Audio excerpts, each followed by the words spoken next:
Hi, this is Matt Roboto. Welcome to another episode of the Health Zone podcast. Today we are at the Supply West show, right in front of the PLT Health Solutions booth. And just had a phenomenal conversation with Dr. Nigel Gericke.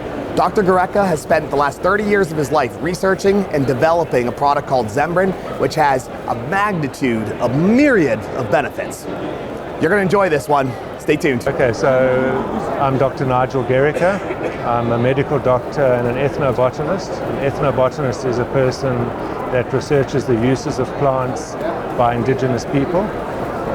Okay, and what I've been doing throughout 30 years of my medical ethnobotanical career is to understand tribal uses of plants and look at them from a medical and scientific perspective to see what is the chemistry and pharmacology behind the traditional uses and how we can use these applications for modern conditions and bring them to life into a modern industrial environment that we're all living in at the moment.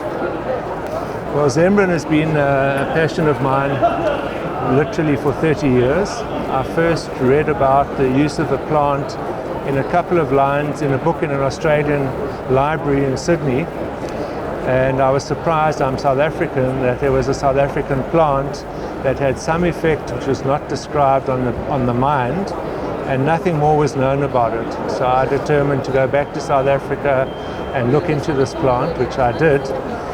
I then discovered that in the year 1685 the Dutch sent an expedition to the northern part of South Africa documenting plant uses used by indigenous people.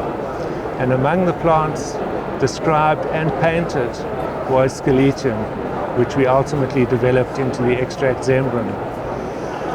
And this reference in Dutch said, because of its effect, which was not described in the journal, because of its effect, one could expect profit from its cultivation. Okay? So I went on my own expedition into the area called Namaqualand and documented local people using the plants for endurance when they're walking long distances following sheep and goats in a very arid, harsh environment. They used it for endurance, but they also used it for dealing with the stress of living in a very intense environment. It's a hot desert environment, very little water. They're not like us, they don't take water bottles and food. They spend the entire day walking behind sheep and goats. So I had the idea that we could apply Zembrin for industrial stress, whereas they were using it for environmental stress. And of course then we put together a research team, we got investors involved, and we ultimately discovered the active chemistry in the plant, the pharmacology, how it works on the brain. We went into very sophisticated brain electrical activity studies. We demonstrated that it's got anti-anxiety activity, mood-altering activity, and cognitive-enhancing activity.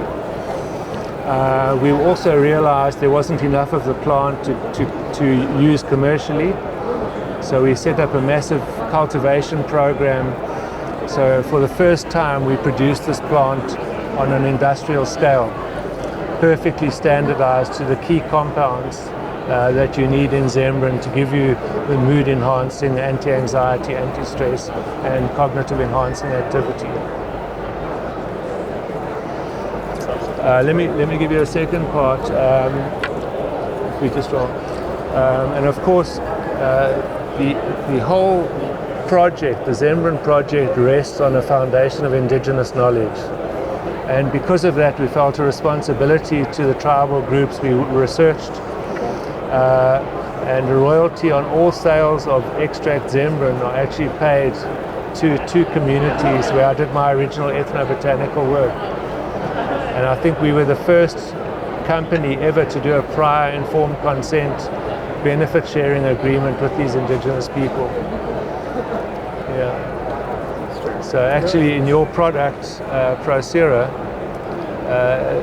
without you realizing it, you're actually paying royalties into two rural communities.